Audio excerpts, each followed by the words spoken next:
Hey everyone, talking about Fumabat by Couteau de Poche. The notes in this are green tea, galbanum, mint absolute, Bulgarian black pine, carnation, Somalian frankincense, vetiver root, leather, oakmoss, and patchouli. So not gonna lie, I have already opened the box. I didn't just get this bottle, but I've kept it in pretty pristine case and I decided to recreate the presentation for those who are curious about it. This is the original box. And very simple, just has glued on there a little piece of paper. The side's kind of cool or whatever. So let's get this out.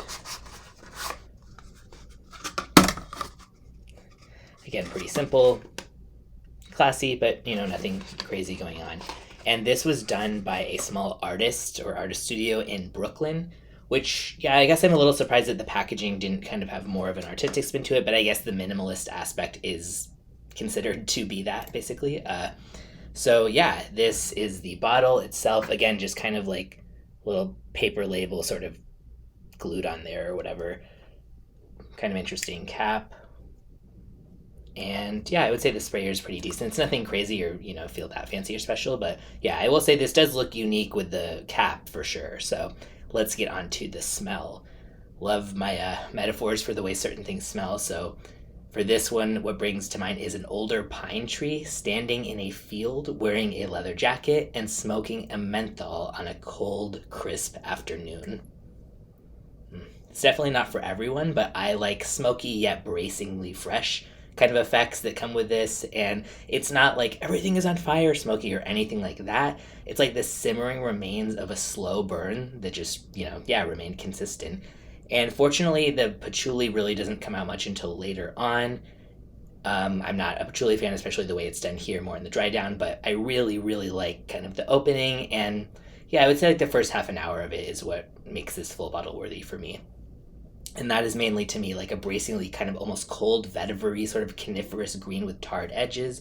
So let's get this on skin.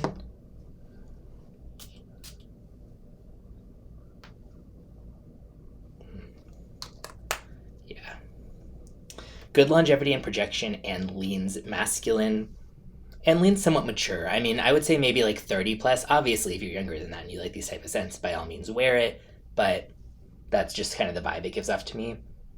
And maybe because I'm in my 30s, I was extra like, is this too mature like that? Like, I don't want to really project older from my scent. Not that I want to smell like a teenager either, but yeah, but after having a few friends and people smell and stuff, that was not the consensus. So it sounds like it's not something that's going to make you smell dated. Let's put it that way. I would say it's very masculine leaning in a classic way, but a lot of people do think it's more unisex. So I think if you like just really kind of like dark smoky green and almost like vegetal style, like amber sort of with it, then you might like this. By the dry down, it definitely does get more like old school earthy, and the smoke feels a little bit more dour, a little bit less like lively, but there's still something I find cozy about that phase too, though. Yeah, and yeah, I don't love the dry down, and normally I only want to wear something of fragrance if it's something that I absolutely, I'm totally, at least like actively, pretty actively throughout the duration of it. But this is one that I like to get just kind of for the opening, enjoy it for a half an hour, and then move on to something else. I have a video I did recently of 5 types of fragrances to wear before taking a shower. One of them, this fits multiple categories. One, to me, this is a winter scent, and right now it is summer, and in Los Angeles, very hot. So I'll put this on like at night before taking a shower so I can get some enjoyment out of it, and then I can enjoy the opening, but not have to deal with the dry down, which is a little bit too patchouli-ish for my taste. And as you can see, there's still tons left, so this a little goes a long way for sure. And I would say it's like a slightly more modern twist on that kind of more old school masculine style smoky spicy green scent, but not green as in like light green, bright, fresh, more like really, really dark, but not too bitter in the way that galbanum sometimes is known for. I think it's more kind of like herbal than that.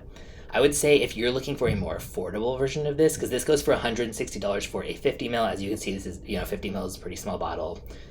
For me, I don't worry too much about the 50 ml aspect if I'm deciding whether something's worth it, because I use fragrances so little amount, so sparingly, that bottles can easily last me many years, and I don't really, and frankly, probably need 100 ml of anything. But I understand that for a lot of people, they like to overspray and use more, so take that into account. If you want a more affordable one, this has a lot of similarities to Yatagan by Caron, Yatagan by Caron, which you can get that for under $50 a bottle, and that bottle is more than twice as big as this. So if you are either on a budget or just kind of like, yeah, I don't care about having, I just like that kind of scent profile, maybe try that one first. And I don't recommend blind buying either way ever for anything, and there are samples for both of those available, but that is something that's much more affordable for this type of vibe. Yeah, it's weird because I've smelled so many types of scents like this, and I don't know what it is about this one that just, since after trying thousands of fragrances, I only less than 20 have been full bottle worthy for me. So this is not something like, here's my bottles and this is bottles, and everything. Like some reviewers, they just have this thing of like hundreds and hundreds of bottles, and it's just like, I don't even want that for free. Like that's just going to take up space, and I only want something if I absolutely love it. And yeah, so I don't want to make it sound like this is the most amazing scent in the world, because I could see somebody smelling this and just being like, okay, yeah, it's like a smoky green, sort of old school, slightly modernized scent profile. What's the big deal? But there's something about it that I find really captivating and enjoyable. Ooh, I just love that kind of slow burn of the smoke, and yeah, tarriness of the sort of green but freshness at the same time. Anyway, I'll put a link in the description where you can get a bottle or a sample of Fumabat if you would like to check it out for yourself. If you have checked it out, let me know what you think.